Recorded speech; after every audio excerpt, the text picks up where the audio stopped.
Welcome, everybody, to another episode of the PucknPod. My name is Joe. My name is Brandon. I'm Paul. Well, gentlemen, we've got another fun episode to talk about today. Why don't we get started? Major League Baseball is coming to an end. So, hopefully forever. I'm just kidding. I know that I mentioned this a couple of times. It's because I'm excited about it.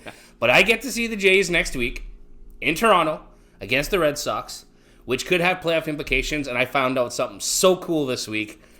They're getting us a box. Oh, nice. So I get to watch the game from a box in Rogers Center. That'll be an experience, man. I mean, the Free beer, free food. right? Yeah. Oh my God. That's going to be fun. So, and you've never experienced that before, right? Like Not in a box. Yeah. I have seen one game at the Rogers Center, and it was in 2017, and it was a terrible game to be there. That's right. You were saying they lost 9-1. Yeah. It was 7-0 after the first inning. Wow. Yeah, but the Crazy. food was really good. Yeah. And the beer was really cold. And it was really free. It's funny though. I remember because there was 12 of us there, as far as managers, and then there was 4 senior managers and 1 district manager. Excuse me. And I remember the head of our in-house brand, which is Tamco. Mm-hmm. I remember walking by him at the end of the night as he's paying his bill.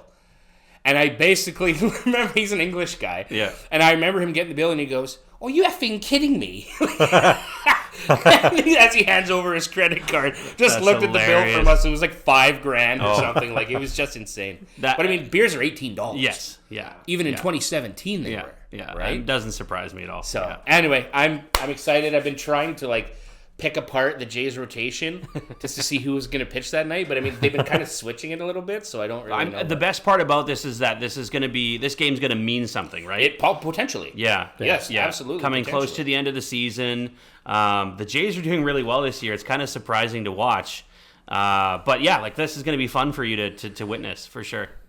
Yeah, they're very close to clinching. It's not a done deal yet. By the time this probably drops for us on Monday, they probably will have clinched, or we'll hope that they've clinched. But big steps from last year. They're making some history actually with it too. Since this is the biggest, I guess, increase of wins for them since their inaugural season in 1977, from the previous season to the next. Oh wow, season. I didn't know that. That's cool. Yeah, very, very, very cool. Well, and I mean, the thing about it was last year, they actually were kind of projected to do very, very well. Yeah. And their bats weren't good. Their pitching wasn't very... I mean, their bullpen wasn't very good. I feel like I remember mentioning that on the pod, actually, how it felt like every year on paper they were expected to do well. And then just something goes wrong throughout the season. This season, it seems like... I mean, knock on wood, but it seems like they're a much better team this year in terms of results. Well-rounded, I would say. Yeah. I think that... do you remember, is it 5 wins to clinch? It was 1 win. It's 1 win. What? 1 win to clinch. Oh, I didn't realize that. So, really Or soon. no, sorry. So, my apologies. 6 to clinch the AL East, 1 to clinch a playoff. The playoffs. Yes. Okay, that's So what I thought too. one win to clinch playoffs is that's pretty reasonable when you think about the expectations. So far this year, as I was reading earlier, they right now have the potential to have, if Bo Bichette comes back from injury, which he is injured right now. Right. If he does, it won't be until the playoffs, minimum. Yeah. If he comes back, they potentially have 4 players that are going to be in the top 10 in the American League for batting average. Wow. So Bo Bichette right now is hitting .311. George Springer is hitting .305, which is a career year for him, as well as 29 homers for Springer. Yeah. The Springer Dingers. Springer Dingers. And Vladdy's hitting .302, which he's been kind of up and down like a yo-yo. Very cold lately. And the same with Alejandro Kirk, who I think is 9th or 10th in the American League right now, and he's hitting .292. But a week ago, he was hitting .304. Wow. Yeah. So he's gone pretty cold. Yeah. So, I mean, that's pretty... I don't think I can remember a time where they've had even 2 players in the top 10 in the American League for batting average. Well, talk about a turnaround for George Springer, right? He's leading the team in runs. That's just... Everyone thought he was done last year. Yeah. And for him to turn it around and be obviously he's got World Series experience. Yeah. And they're not necessarily favored to win the World Series, but they have from what the statistics are saying right now, the Jays have a 13.6% chance of being the World Series winners this year. So, which again, wouldn't that be incredible? If you looked at earlier this season when they actually had, I think it was like a 7 or 8 game losing streak, you're like, it's the same thing again. Here but we go again, yeah. The only other two teams that have greater percentages right now are the Phillies and the Brewers. Nobody's going to stop the Brewers the way they're going. Yeah. I mean, especially not in the National League. And who are they playing again when you go see them? The Jays? Yeah. They're playing the Red Sox. The Red Sox, okay. So in the AL East right now, the Jays are in first spot with 89 wins. The Yankees have 85. So they're 4 games back. By the way, we are watching the Yankees game as we speak against Baltimore, who are god-awful, by the way. But the Yankees are winning right now, so that's not the best. But anyway, because the Jays lost today. Top of the 7th for the Yankees. The Yankees have 85 wins, 67 losses, and the Red Sox are right behind them with 83 wins. Okay. And I don't know if the Sox won today or if they're playing right now. I can check after. But that 3-game series is going to be so important. And I mean, probably more important for Boston than it is for Toronto. Yeah. I guess we'll see what happens in the next few days, but... If they're so, how many games do they have until then to play? Up until that day or left in the season? Like between today and that day, specifically. There's today's September 28th is the last day of the season. Right. I believe there is. They have 5 games to play. 5 games to play. So, and they need 6 wins to clinch the pennant. The pennant. Yeah. Let's say they win 5 in a row coming up to that game, or 4 in a row, pardon me, coming up to that game. That game's going to mean a lot to the Blue Jays too. Having said that, now that you've mentioned that, I'm kind of scared. Because if they clinch, they're probably going to rest their regulars. Yeah. Because it's not going to matter. Yeah, but they won't clinch that day. They wouldn't clinch until another win. They need one more win. I guess, yeah. It'll be a really important win. Having said that, though, if there's any combination of the Yankees and Sox losing over the next 5 days and the Jays winning, that could change the dynamic too. Right.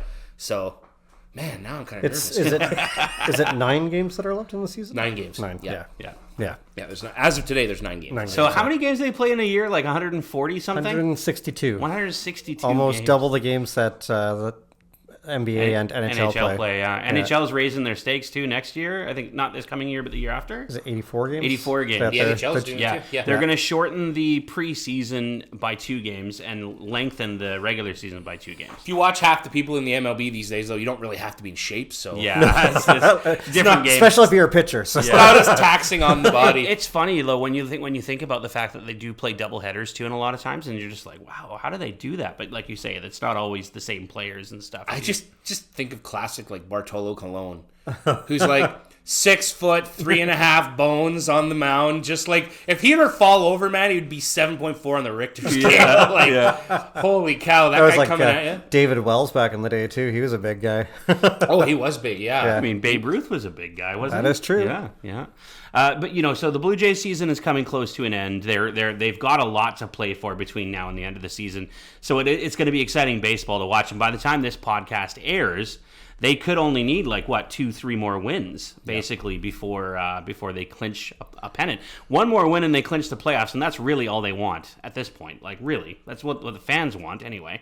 Is playoff baseball. Try to stay out of the wild card spot though, because they don't seem to have any luck in the wild card, especially if they play the Mariners. Well, what's the wild card? Is it a one game playoff or what is it? 3 games? 2 out of 3. 3 out of 3. Okay, so it's a best of 3. It was 1 game for 2 or 3 years. Yeah. 2 or 3 years ago. Yeah. And then I think it might have been last year or the year before. I think it was the year first before time that. where they switched to a 3-game series. Yeah. I feel like that's fair. That's fair. It can't just be 1 game. It can't. It reminds me actually of and I compare everything to the NHL, but it reminds me of the playoff bubble, right? When they had that play-in series as well. Best of 3 is really the best way to do it because you give a team a chance to stay in it. And it makes more, and they're making more money in the end anyway. Really, when it comes down to it. As much as we say that, these guys play every day, and it is a 162 game season. It's long. That's still a long season. Yes. Yeah. So I mean, for you to lose 1 game after the entire year, that's the culmination. Yeah, it's pretty awful. Makes no sense. No. You look at the Jays. Obviously, one of the big things is that the farm obviously has improved a lot. I think getting the new hitting coaches really made a difference. But anyone that they called up this year was able to contribute, which you couldn't say about years past when it came to the Jays. That sometimes you might have a guy like David Schneider when he first came up. He had this historic start, but then last year he couldn't do next to anything. This year he's found that niche again, but it's not just been Schneider. It's been Jonathan Classe. It's been unexpected Miles Straw. Just any of these. Joey Lapafito. Addison Barger has really stepped up. You look at their top prospect. I mean, Trey Savage had an amazing start. 9 strikeouts in his very first game. Sorry, not an MLB record, but a Blue Jays record for most strikeouts in an MLB debut. That's cool. That's awesome. So there's lots to be excited about. Obviously, I know that, especially myself, I've been pandering on the Jays for the last couple of years here because it seemed like they were going nowhere. But I don't know, maybe too quick to judge. I'm still not the biggest Shapiro and Atkins supporter, but I'm glad at least, I guess, what their vision was has started to come to fruition. What's nice is that for a change, some of their players that they've been developing are starting to come through. Yeah. When Yasavage pitched the other night, his entire minor league team was in the stands rooting for him, watching. That's so cool. Including like their second best prospect. His name's Arjun Nimala. Yeah. He's a shortstop prospect. He's, I think, their second or third rated prospect right now, something like 45th in all of baseball. Wow. And he was, right there cheering him on, and just Savage's family was there. It's interesting because now I'm curious what their rotation is going to start looking like, because they've got 6 or 7 quality MLB starters that they can use. Yeah. Don't get too ahead of ourselves. Savage only pitched 1 game, but he looked very, very impressive. Good. Yeah. His slider, and the way it sunk was. I feel like baseball is one of those games because it's such a mental game, especially for pitchers, that if you do well your first game like that, I think that is something you can look at it and go, well, that's impressive. Yeah. To be able to overcome a lot of those mental obstacles. It makes sense to me that you would be excited for a player like that. Quite often in the majors, rookie pitchers, especially in their first few starts, tend to usually have success. Yeah. And a lot of the reason is none of these MLB hitters have seen their stuff before. That's right. Yeah. So Yasavage is coming in. Now here's an example. I'm sure you've heard the name Justin Verlander. I know you have. One of the best of all time currently now, even. He's 41, I think, so he's probably kind of coming to the end of his career too. But he has a delivery where he really comes over the top. Right. Like he, up until Yasavage, which I'll get to, he currently has the highest release point in the major leagues. Something stupid, like who cares, right? Yeah. But it's just, my point being is that Yasavage, so I think Verlander was 7.11. And Yasavage is 7.18 feet. Oh, wow. In release point. And what that is, when you're already on the mound, which is lifted, and you've got a high release point, when you throw a pitch like Yasavage does for his strikeout pitch, which is a splitter, it's a hard pitch. It looks like a fastball, and then right at the end, it just falls. Just completely drops. Yeah. Well, when you're coming at a high angle anyway, it's just a constant downward thing. Yeah. But you have like 0.2 seconds to think about swinging. Make a decision. And so, this is why I never made it in baseball. Yeah. Because, he probably, I think he had 4 or 5 out of the 9 strikeouts that were swinging strikeouts, all on his splitter pitch. So just a weird stat that I saw the other day when they were comparing like the high release point, and it really does make a difference. Yeah. Nobody has seen that pitch before. Yeah. So of course he was getting guys looking silly. Yeah, for sure. That may last for 2 or 3 starts, and then maybe he'll give up 6 home runs in a game or something silly, and he gets shelled 8-1. He didn't have a perfect start either. Like he gave up, I think it was a double and a single his very first few batters that he faced, and gave up a run to start the game. So it's not like it was a perfect start, but as the game progressed, obviously you got to see more of his stuff, and he's obviously very confident in what he does. So I feel like recovery is important for a pitcher. Pardon me. Yeah, it just feels like if you can overcome the obstacles, but also like if you make a mistake or two, if you can come back from that and finish strong, that's impressive for sure. I'm chuckling because there are exceptions to that. And Yeah. I was referencing David Wells you were talking about earlier. Yeah. I remember because he pitched a no-hitter with the Yankees. Oh. And I remember a story saying that he was out till like 4 a.m. the night before, just absolutely gooned. Came in like he was feeling crappy and he just looked like hell. And he get out there on the mound and he throws a no-hitter. A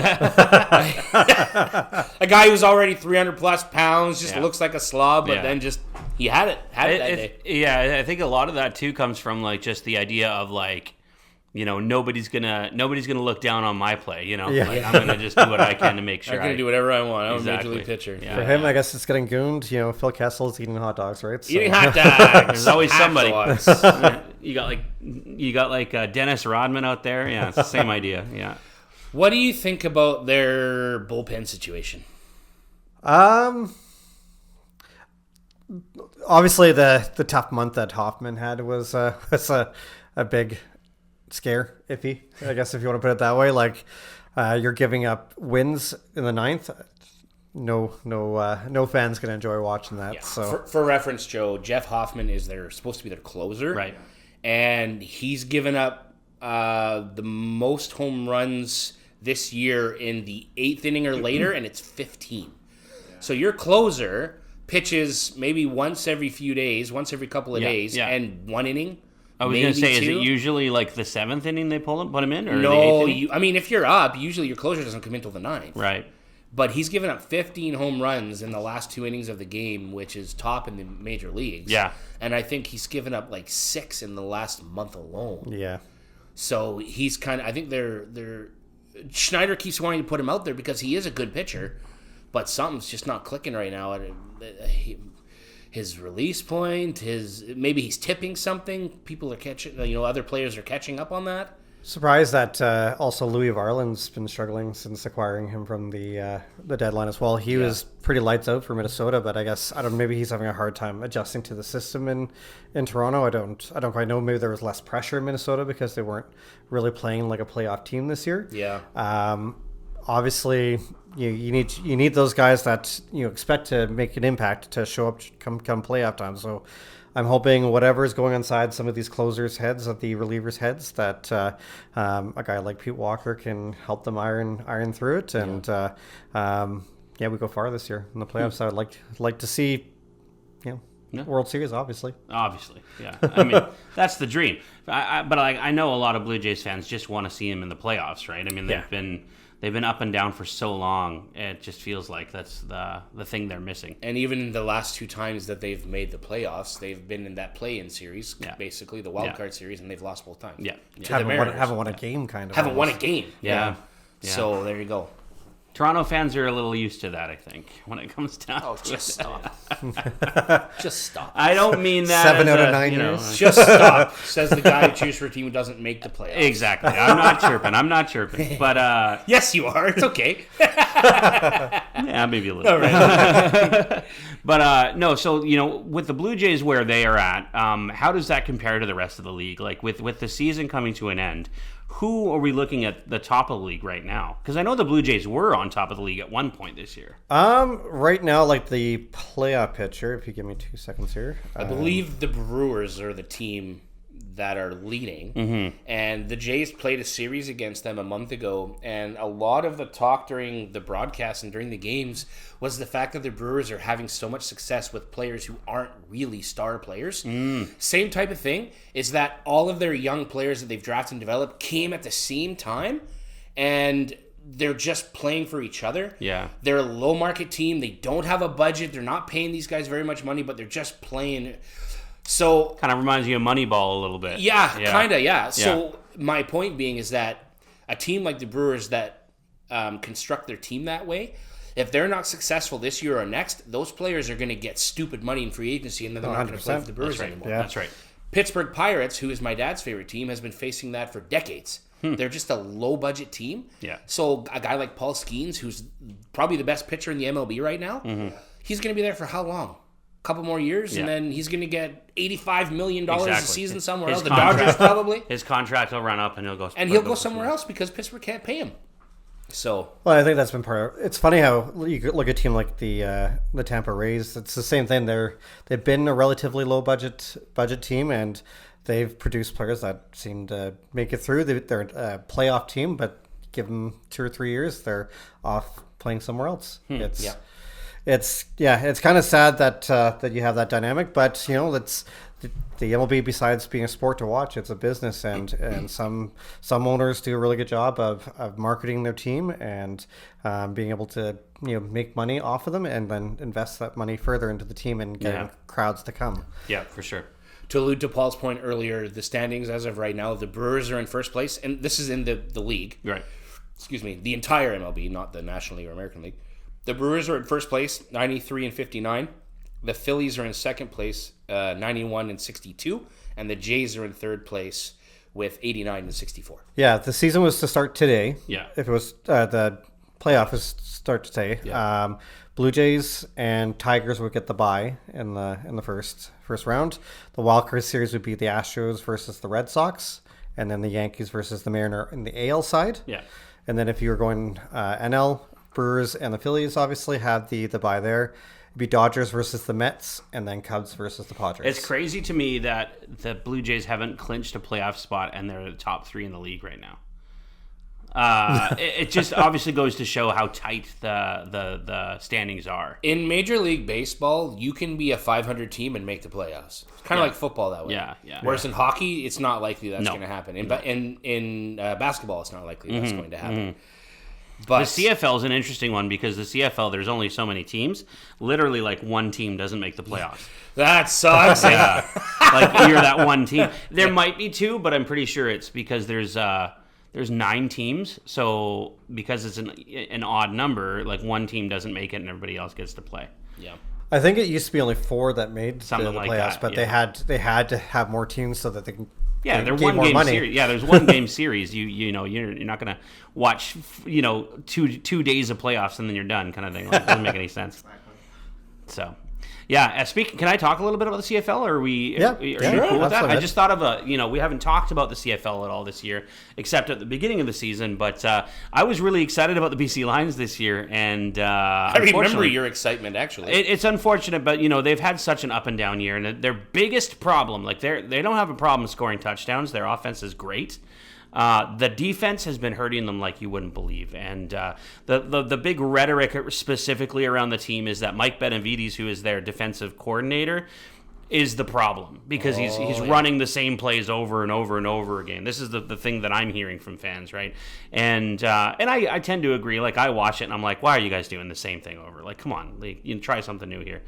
The other sort of argument behind that is that a lot of their defensive players are actually like new players, like rookies to the CFL, rookies to professional football, period. And so, as promising as they are, they're not experienced when it comes to the game. And so, yeah, they come in and they're running the same plays because of this, because they're rookies on the team.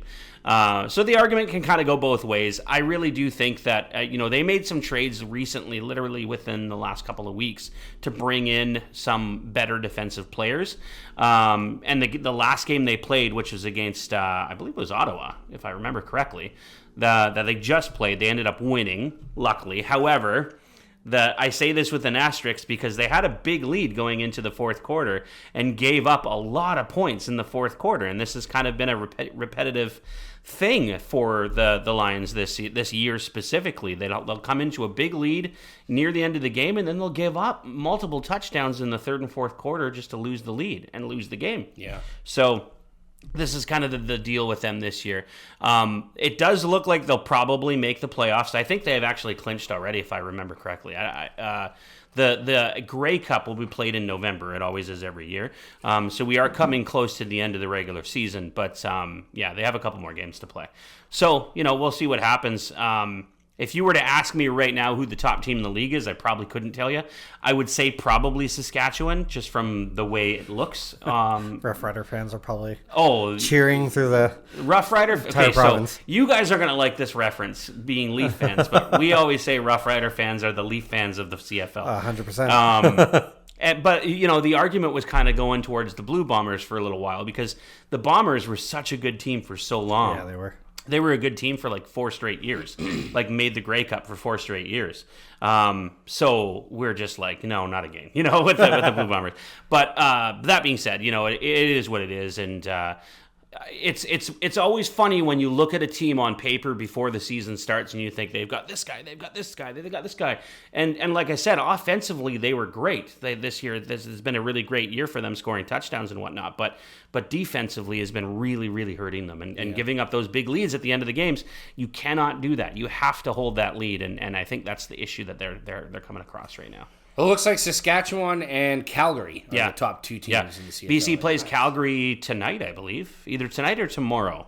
I think it's tomorrow, actually. But, yeah. Rough Riders are 10-3, and the Stamps are 8-4. Calgary's quarterback is the Lions' ex-quarterback, Vernon Adams Jr., who was in tandem with Nathan Rourke.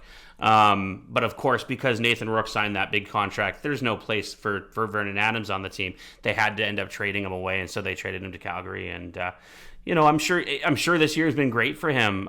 There's one problem with Vernon Adams that a lot of people don't notice, is that he's not good at making quick decisions. So when the ball is hiked and it's called the pocket where the quarterback stands, right? And everybody kind of blocks the players from getting to the quarterback. That pocket closes really fast. And when that happens, the quarterback has to make a quick decision, be able to get rid of the ball, run the ball, do anything. He stays in that pocket for a really long time. And that's kind of the thing that we found frustrating about having him on BC, is that he never made those quick decisions. So we tended to, get a lot of 2 and outs, things like that, or quarterback sacks or whatever. I haven't watched much of Calgary football this year, so I don't know what it looks like for them. But I know that was a problem we were having with Vernon Adams on our team. So now, is he still quite young?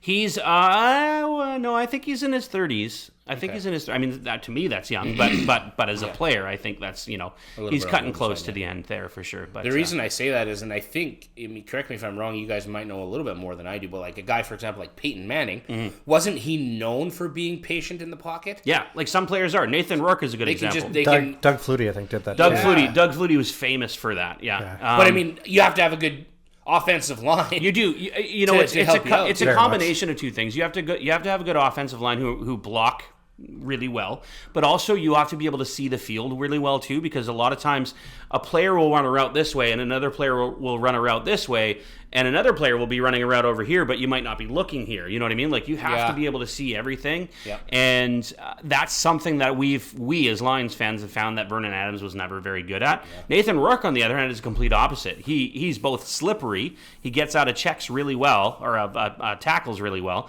and he sees the field really well. So it's a really nice thing to see.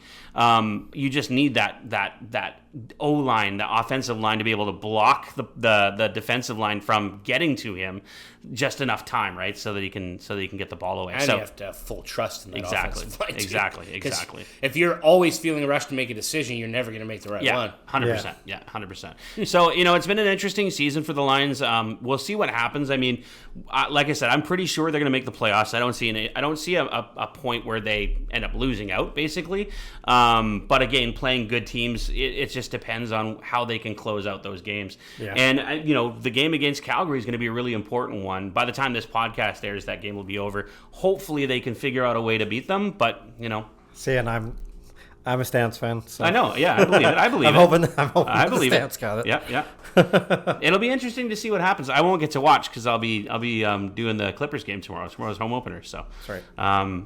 Yeah, it's a busy time for me right now. So across the street from where the Lions play is your good old Canucks. Yes. Training camp open today? Training camp open today, and it's they're doing training camp in Penticton this year, which they did last year as well, I think. So across the street and down the road 400 kilometers. Yeah. So, yeah, and, I don't know if you're aware of this, but Penticton is no longer in the BCHL. Yeah, WHL. So they're in the WHL as of this year. So that's kind of interesting that they're kind of giving up their space, because I believe WHL is all in getting part of me getting ready for their regular season to start too. So junior hockey always starts. Yeah, it starts a little quite a bit earlier. Starts a little earlier. It's funny, like, so this year I'm doing announcing for the Clippers in the BCHL, and then I'm also working for the VIU Mariners, which I believe you're going to do a couple games as well. I guess we'll see. Yeah, I don't know which ones. So with that being said, like the VIU University hockey, it seems to start a little later. They actually start preseason this weekend. So it's going to be interesting. I'm doing the Clippers game tomorrow, and then the next day is the VIU Mariners game. So kind of interesting to see. It'll be fun to do something different, I think. Yeah, we'll have to have a talk about how it goes, because I think we need to and what the game is like. Yeah. From what I understand, they draw a big crowd. Yes, I've heard that too. I've also heard that the cheap beers help for college students. I think it helps everybody. That's they play at the Ice Center, right? Yeah, the Nanaimo Ice Center. Yep. Yeah.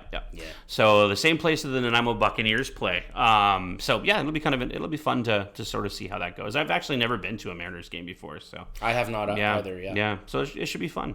But yeah, the Canucks, they started training camp today. From what I understand, everybody's present.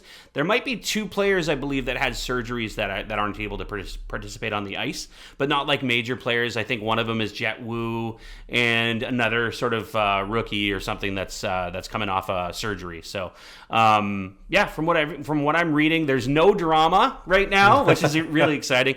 It's tough when you go into a season like last year with all the noise and everything that's going around. For the most part, it's not even caused by the players; it's caused by the media and all the talk, right? Yep. So.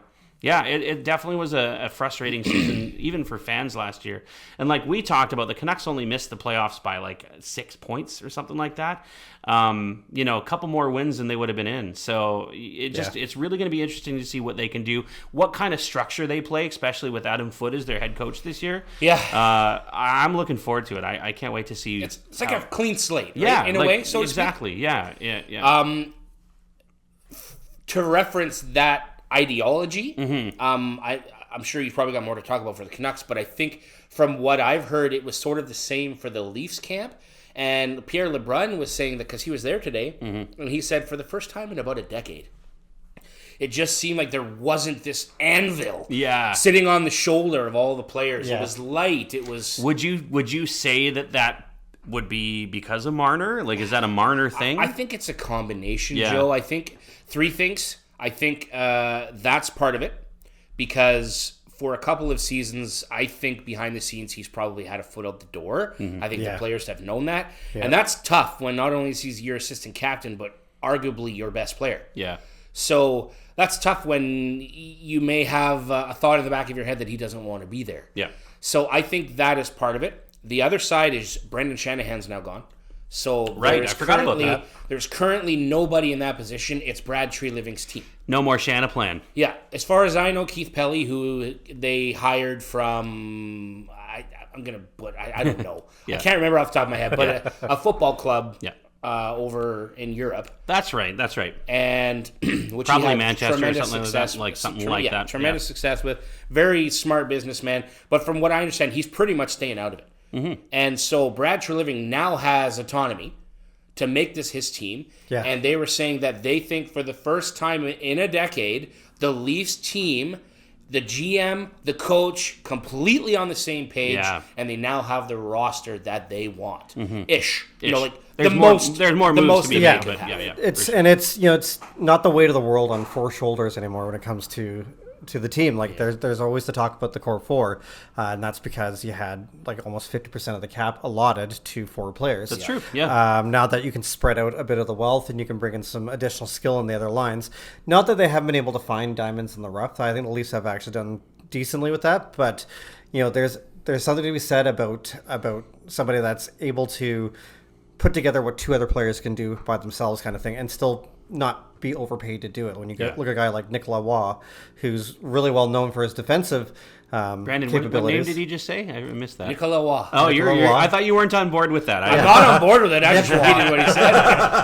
I was waiting for you to kind of Canadianize it a little bit. But you look at a guy like Nicolas Waugh, Americanize, right? I guess. He's really known for his defensive, but he does have a scoring touch. You can't say that about every single player that's been in the bottom 6 with the Leafs in the past. Well, I mean, honestly, too, when you get rid of a player like Mitch Marner, you need somebody with scoring in return. You need that.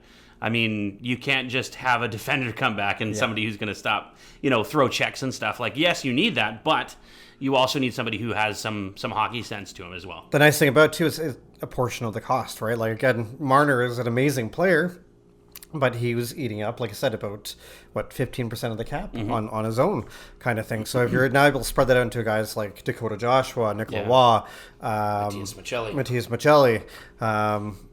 John Tavares now making a third of what he was. What's he making, like $3 million? 4.3. Yeah, 4.3. Yeah. From 11. Yeah.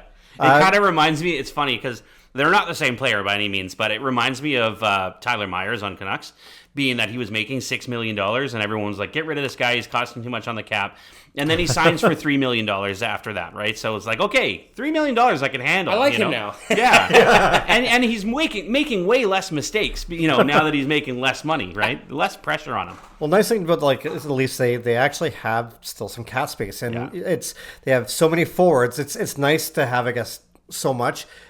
To a certain extent, I think they have too much right now, and they can have a little bit more cap, but they've always been a cap-strapped team, and they've actually got some capability. Canucks will take a center off your hands anytime, Yeah. especially a second line There's a couple available. Yeah. I think the key to that point, Paul, is the fact that they've got some cap space, but the players they do have are locked in at that contract for this year, beyond that. Yeah. Nobody's on a 1 year kind of, With all the players that they have, they're all going to battle obviously to make the team. Like even today, again, we're recording this on Thursday, Calle Yarncroc stood out for what Burberry said in regards to today at day one at camp. So, he might push himself into the conversation of being in the opening day lineup. But it's obviously we still have to go through training camp preseason, but that's what you want to hear. You want to hear everyone battling. Yeah. And if you lose somebody to waivers, oh well, so at least everyone put their effort in. Yeah, for sure. It's funny. I saw a lot of pictures on Twitter today showing Rick Tocchet and his training camp starting in Philly, and I just for some reason I thought about like when you guys are talking about the Leafs getting ready for training camp and stuff. It's like, yeah, you guys are gonna have to play Rick Tocchet's team a couple of times now. Berube and Tocchet are really good friends, so it's gonna be interesting to see how they kind of match up together. I foresee. This is just me. I foresee Toronto being a much heavier team than Philly, just based on the players that they have on their teams, right? But you guys have Scott Lawton on your team, who is an ex-Flyer, so it'll be kind of interesting to see how he plays against them, too. I saw something today where Scott Lawton said that his favorite player growing up was Darcy Tucker. Nice. Yes, sir. There you Nice. go. Yeah. I love it. Play like him. Come on. Yeah, exactly. Yeah. Just lose your... Never mind. I won't say that. Lose your stuff. Yeah. One of the things we'll see during training camp, obviously, is PTOs that will be signed. There's a few that have been signed right now by different teams. I'll list off the names, and you tell me if you think they'll make the team or not. Robbie Fabry is on a PTO with the Pittsburgh Penguins. Oh yeah. 100%. Guaranteed. Yeah, I think so. Yeah. Luke Glendening with the New Jersey Devils. Not sure about that one. He's a winger, right? Center winger. Center winger. Yeah. Okay. I'm not sure there's room. Yeah. They're a good team. He's got to impress. For him, it's a benefit. He plays a PTO with them and then signs a contract with somebody else. I can see that happening. Didn't he play with them a couple of seasons ago? I think so. For a small stretch? I think so. Like after the trade deadline? Yeah. I know he played for Tampa at one point, but I do. I think I remember him in a Devil's jersey. I do. I think I remember. He might have been. He also played for the Canucks. Yeah. And no, not Luke. No? No, Adam Glendening did. Okay. So Glendening. Yeah. Right. Okay. So then he played many of his years in Detroit. Yes. Is that correct? Yes. Maybe that's the jersey I'm thinking of, actually. Right. Instead of a Devil's jersey. Yeah, I'm not sure there's room in New Jersey, but I mean, if Like I he said, impresses, there'll be room for anyone. Yeah. Especially if he plays center, I can see anybody. Vancouver needs more center. Like, I can see that happening too. Absolutely. So. Actually, sort of interrupt, but it does surprise me that they never signed any PTOs in Vancouver. They still can. I guess, yeah. I mean, they still can for actual camp. preseason, but yeah. They could have an injury or two go down tomorrow. That's actually what happened with Sprong. He was signed like right before preseason started or something. He missed camp but played preseason, and then they ended up trading him away. They signed him, and then they ended up trading him to Seattle. He's apparently just lighting it up in the KHL right now, from what I understand. Yeah, I saw. He has skill. Yeah, just needs to put it all together. The thing about it is the NHL and the KHL are like way different. You know, NHL is a speed and skill game. KHL is kind of a speed game. You know, you don't play a lot of defense in the KHL, which is perfect for him, according to Rick Tocchet. Not for Vadim Shipashov. Yeah, really. Yeah. Couldn't play in the NHL. Ship him off is what his name is. Ship him off. Am I right? I think this is an easy one. Matt Grzelcyk with the Blackhawks. Oh, yeah. Yeah. Yeah. He had 40 points last year, but one goal. I was kind of surprised. One goal. Really? 39 assists and one goal with the Penguins last year. You said Grzelcyk, not Domi? Yeah, really. Yeah. They are the same player. Sorry, Max. Who, by the way, is injured and not in Leafs training camp right now. Not right now. Lower body. Yeah. Jack Johnson with the Minnesota Wild. I don't know. He's 38 years old. Yeah, that would be my concern. Never kissed I'm not a girl. 100% sure what Minnesota's complete D-core looks like, but traditionally they've had pretty decent D in Minnesota. That's just the style they've always played. I don't know if you heard me. I said never kissed a girl, which is a tragically hip song, 38 years old. Nice. Sorry. Just putting that out. I didn't catch it, but I like it. Jack Johnson? Yeah, I'm with Brandon. I'm not sure I see it either. I don't see the fit, to be honest, on that team. But, with the fact that they need a player like... they just signed Kaprizov, right? Or is he still unsigned? He was the one who turned down $40 million That's right. a year. That's right. Yeah, so he's still unsigned. They might take him just for the sake of filling that spot. Yeah. Who knows what's going to happen though? Who knows? And they did sign Rossi for 2 years, right? So was it 2 years or 3 years? I thought it was 4 years. Oh, maybe. Might have been. I thought it was short term because I thought the idea was, or the plan was, that he wanted to be traded or something. Yeah, I don't probably. know. Hard to keep up with the gossip these days. Mm-hmm. Wild also signed Brett Leeson. He's a center right winger, very tall. Played for the Ducks last year. Had 17 points. Who's that, sorry? Brett Leeson. So he's like Not sure I know. he's like an extra. He'll probably sit in the press box By default, because I'm ignorant and naive, I'm just going to say no. Okay. The Hurricanes signed both Oliver Shillington, even though it looks like Kylington. Well, Shillington played for Calgary, didn't he? Not? He did, yeah. St. Louis? Yep. But I remember him Played for specifically Anaheim. in Calgary. Yep. And they also signed Kevin LeBanc to a PTO. Okay, so LeBanc gets signed for sure. Just because of the grit and style that he plays, I can see him signing. I'm not sure about Shillington. I know Shillington, so from when he played on Calgary, he was a bit of a playmaker, wasn't he? Like passes the puck a lot? He's definitely an offensive defenseman. Yeah. His two-way game was coming around, but he's also dealt with some injuries that have kind of stunted And sorry, him a what little team bit. was that? He's Both of them with the Hurricanes. with the Hurricanes. Does the Hurricanes need defense right Well, now? Brent Burns left.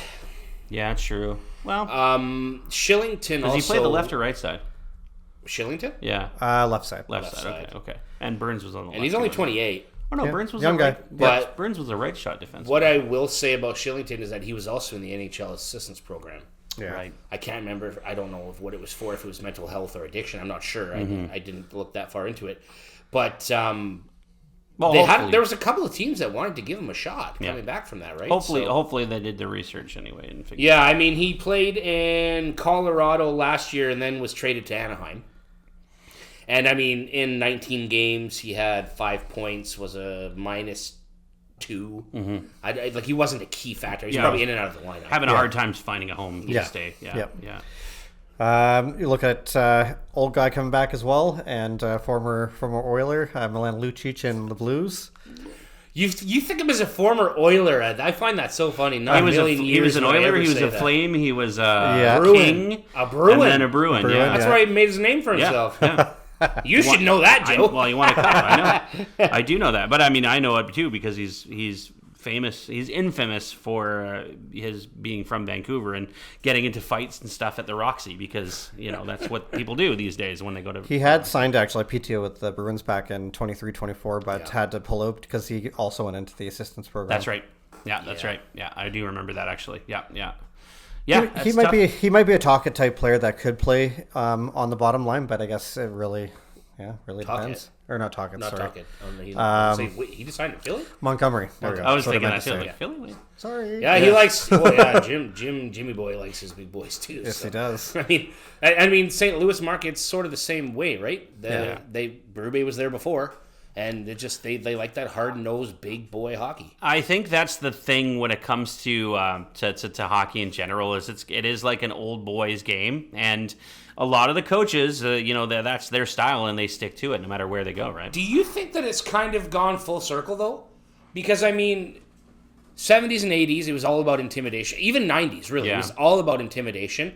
Through the 90s into the 2000s, it kind of became more flashy, more about skill, smaller forwards. That's when the shootout came in, and then it's just kind of been that way. But I find the last 3 or 4 seasons, it's kind of gone back. Like, as an example, fighting dropped way off. Yeah, it did. In the late 2000s into the 2010s and forward. And then the last 2 or 3 years, it seems to have picked right back up again. Yeah. Well, you're starting to see a lot more of like unicorn forwards like Matthew Tkachuk and players that are bringing that grit and skill. It's like a new style of power forward who they are skilled yet also physical. Yeah. And I think that's the difference. And I love it. I love it. You love the Tkachuk brothers? No. He likes Dakota Joshua. Yeah. Come on. Not yet, I don't. Give it time. First shift, I bet you I will, though. I have a feeling. He's not going to be one of those guys who makes a lot of mistakes. Like, he's not going to be one of those guys that costs you the game. Yeah. But he will lay the body, and he'll do those important things, but he also finds a way to get to the right area in front of the net. Especially when he plays with a guy like in this case Connor Garland in Vancouver. Yeah. Garland knew how to get him the puck, and that helps. So if he plays with a guy that's like that, I think he'll thrive. As you guys know from our group chat, I was joking on Saturday. I had 15 minutes to kill at the end of my half shift on Saturday, and I was just watching like highlights of Dakota Joshua fights. Like, he has no problem dropping him, but then he also doesn't seem to have a problem getting dropped every time he fights. Like, he doesn't win. Yeah. But he's a big boy and he can handle himself. And I mean, you and I both know, like, when it comes to hockey, winning the fight isn't always the most important thing. It doesn't. Because really, if your team is losing, getting into a fight is going to help energize your teammates, and that's the point of fighting in general. And the fan base, exactly. So, last 2 PTOs I'll go over. Guy that you really liked, and I think you wanted on the Leafs at one point, Tyler Mott is Mott PTO great. with the Panthers now. Yeah. Team that we hate, but like Tyler Mott, hope that he makes that team. Yeah. Tyler Mott is the type of player that, or I should say it's been a while since I've seen him play, but from what I remember when he was on Vancouver, one of the things I loved the most about him is he was the guy that would literally kill himself to get the puck to the net and get to the net. So he did everything he possibly could to drive to the net, and that's all you want in a player, really. Cliched, but the guy just does the right things. Yeah. You can rely on him. He's responsible. He's not going to put up 30 goals. Exactly. But he's going to be that guy that you can rely on in tough situations. He was a center, or is a center, right? Yeah. From what I understand, quite good at face-offs. Yeah. Quite a penalty killer. Yep. So I think part of the reason that is that they announced 2 days ago that Matthew Tkachuk's out until December at least. So he's gonna bring some of the same type of intangibles, other than maybe that offensive side, but at least not to the same extent as Tkachuk would generally be. Although I hate to say that, but it's true. Yeah, absolutely. I'll go over last 2 players, but I'll say them at the same time. So there's Kevin Rooney, New Jersey Devils, Connor Sheary, New York Rangers. Sheary gets signed by the Rangers, I bet. Rooney? I'm not sure. Rooney had an okay year last year. He had 5 goals, 5 assists in 70 games. So he did play pretty much a full season with the Flames. What's he, a defenseman? Center. Okay. I would say, a tough one, man. That's a tough one. I don't know. I'm not sure either of them signed, if I'm being honest. I don't think there's a spot for Sheary in New York. Well, Connor Sheary only played 5 games with the Lightning last year, so he must have been battling injuries. Yeah, for sure. I based on his history, that's why I said yes, he signs. But that's a good point. If he has a bad camp, then what's the point, really? I think he potentially has the skill and he could make that team. I just don't think there's room for him with what the Rangers are trying to do. Yeah. They're going to want to build on last year. Mm-hmm. And I mean, just name JT Miller their captain. They're making strides to make sure they're going to have everything set, ready to go for the season, because they're going to want to get out on a roll. I mean, the East the whole league is tough, but I mean, the East, the Metropolitan, the Atlantic, it's true. There's no room anywhere for anybody. Yeah, it's just true. man, oh man. Yep. Yeah. I think this season in general, I mean, we could be surprised by PTOs. We could be surprised by free agent signings out of Europe. You know what I mean? Like, it can happen. That's true. So it'll be really interesting to see kind of where the teams line up after training camp and after the preseason is finished. Yeah. Those final rosters will be really exciting to see.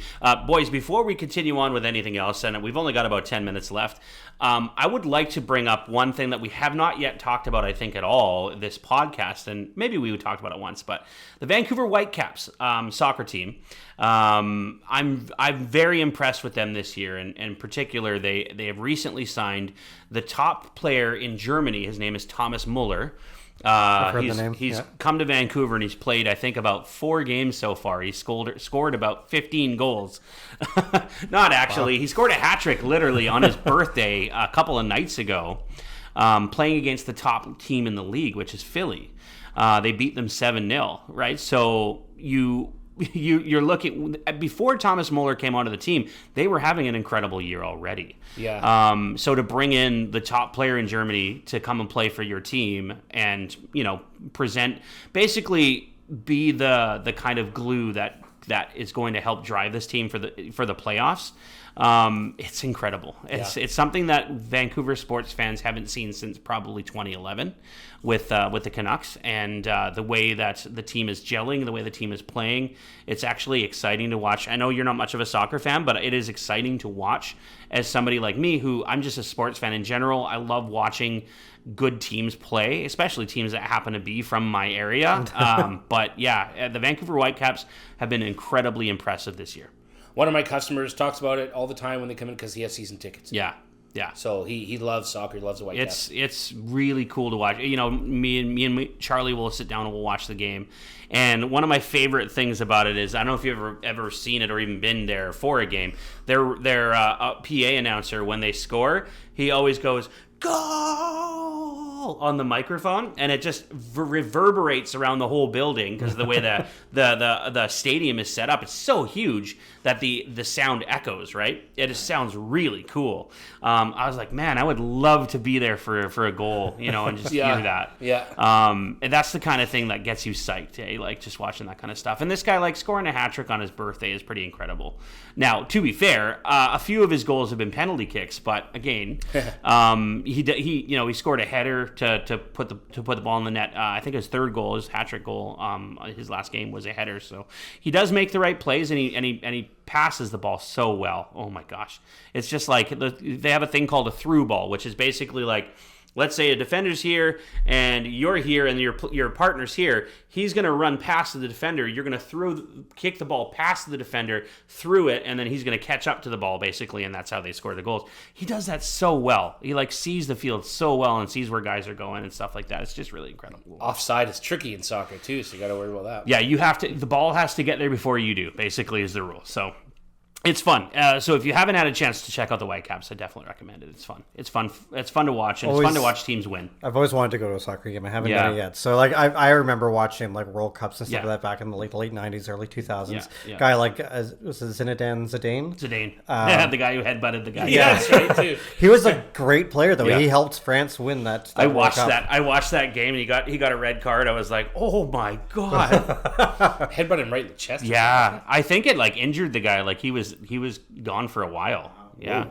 Sorry, I just hadn't looked over at the score in a while. Yeah. Well, the Yankees were winning before, but they're really winning now. Yeah, bottom of the ninth, 7-0 New York over Baltimore. So, safe to say... New York... You're saying there's a chance. Yeah, really. 2 outs. Not when you don't swing at that pitch, though. Anyway. So just exciting to watch them. Just it's not just him. Obviously, the entire team is playing really well together. They're playing cohesive. Funny enough, it inspired me to watch Ted Lasso. I started watching Ted Lasso. Nice. Love the show, by the way. I don't know if you have a chance to watch it. I've heard it's good. Really good. It's Jason really good. Sudeikis is He's hilarious. Incredible. Yeah. But I definitely recommend checking out the Whitecaps if you haven't had a chance to watch them. Nice. Sure. Yeah. So BC Sports is looking good right now. Do you think we'll ever get a Major League Baseball team? I'd love to see it. Oh, wouldn't it be incredible? I'd love to see that here. Yeah. And a basketball team, to be honest, Yeah, back here, too. I watched Grizzlies should have never left. I watched like this guy on YouTube that I follow who does little mini documentaries, and one of the things he talked about is the Grizzlies and how they left Vancouver, and it was so bad. You know, everyone in the league thought it was bad because Vancouver, a lot of players who came here, when they did come here to play, they realized it's a beautiful city and it's a beautiful place to play and stuff. Yeah. I think that if they did bring a team back to Vancouver, that we would see a lot of players actually want to play here. They did a poll for NBA players, and one of the things they asked them was like, where would you play given the chance to play somewhere else? Like if there was a new team that they brought into the league, and where would you want to play? And they said Vancouver. A lot of them did. So it's it would be exciting to have a team play in Vancouver and have players that actually want to play in Vancouver, which is something we weren't experiencing back then. It would be really cool to get another team back in Vancouver, I think. Yeah, Yeah. I'd love that. Love to see it. I would love it too. Yeah. Oh man, That'd be cool. Yeah. So hockey's back. We got baseball coming to an end. Well, regular season coming to an end. We got baseball playoffs coming up. The NFL has just recently started. It's a lot of sports to watch in a lot of time. So it's gonna be fun to watch and see what happens. What do you guys think? What do you guys think about the way things are looking for the NHL right now coming up to preseason? Well, I think one of the biggest stories for this whole year, and at least before obviously preseason, is McDavid going to sign? Yeah. That's going to be a question we're going to hear a lot this season, I think, especially coming to, that and Quinn Hughes. Yeah. Really. You know, the talk, it's actually kind of annoying, I'll be honest. Like, I hate it. The whole, will he sign, will he stay, or will he go play with his brothers? And it's all Jim Rutherford's fault. This whole thing is Jim Rutherford's fault. He brought it up in a press conference, and now we can't stop talking about it. Yep. And I'm really hoping that it's all just a joke, and they announce his signing July 1st. Or not, when can he sign? January 1st, I think? If his contract is up at the end of this year? Yeah. Well, he could have signed last July. Okay, then maybe next year is his final year, actually. They can sign. Yeah, that's what it is. And it's after next year is his final year. They can sign him to 8 years if they sign him this season.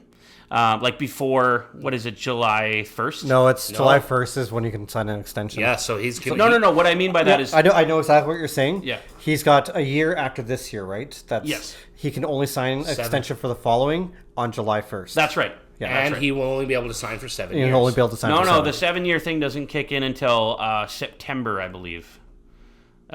You'll have to look that up. We only have next a couple year? years, but if that's when the so CBA starts, he can still sign. That was July and September. Yeah, that was the whole thing about Quinn Hughes' contract that everyone's like, okay, this is good for us, is that he can sign an 8-year contract. Gotcha. If he signs before, I believe it's September 1st. I think.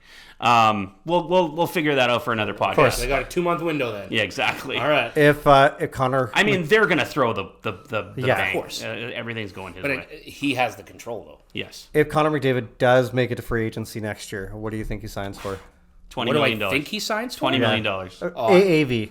I think it'll be 16. I think It might even be 17. And I wouldn't be surprised 19, maybe even 20. I don't think it will be, but I could. It wouldn't surprise me if he goes to play for an American team for that kind of money. Yeah. Especially a no-tax state or something like that.